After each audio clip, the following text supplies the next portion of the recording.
Hello everyone, welcome back to my another blog. দিদির বাড়ি আসার পর কী করছি দেখো। এখানে ছোট্ট আমার একটা ভাগিনা আছে, ওকে একটু আদর করছিলাম। এটা হলো আমার দিদির জায়ের ছেলে আর কি, ছোটো জায়ের ছেলে। তো একবার হামাগুড়ি দিচ্ছে, একবার হাঁটছে, দেখো সারা ঘরে ঘুরে বেড়াচ্ছে। তারপর এখানে দিদি পুজো টুজো দিয়ে নিচ্ছে, আমিও খেয়ে দিয়ে কিন্তু স্নান টান করে নিয়েছি। আর এখানে আঙ্কেল চিপস খাচ্ছে দুপুরবেলা। আমার দিদি ছোটো যা এখানে পেঁয়াজি বানালো, ওটা আমি আর দুষ্টু মিলে খাচ্ছি, দিয়েছিল আমাদের। আর দুপুরে লাঞ্চটা করলাম ডিম কষা দিয়ে, ডাল আর পটল ভাজি দিয়ে করেছি লাঞ্চটা। তারপর দেখো বিকাল সন্ধ্যাবেলা একটু বের হয়েছি ঘুরতে। ফুল না দিলে কি হবে? তুমি দিলে তোমার দিদিকে তুলে দাও একটু। দিদি খাচ্ছে, দিদি ঘুরে টেশন আইছে, সালাদ দিচ্ছি কিন্তু, সালাদ দিচ্ছি। সালাদ কি হাতে হাতে রেখে দাও, রেখে দাও এখানে। প্রীতম দা খাওয়ালো আজকে। তুমি সাথে হতো।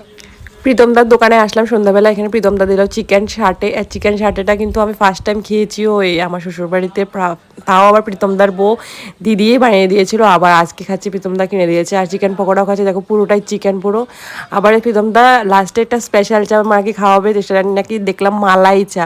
আর মালাই চাটাও ফার্স্ট টাইম খাচ্ছিলাম, এত টেস্টি ছিল। সব কিছুর মধ্যে মালাই চাটা সবচেয়ে টেস্টি ছিল। আর এই হলো প্রীতমদার দোকান, একদম গড়িয়া স্টেশনের পাশেই কাপড় দোকান। আর লাস্টে খেলাম থামস আপ।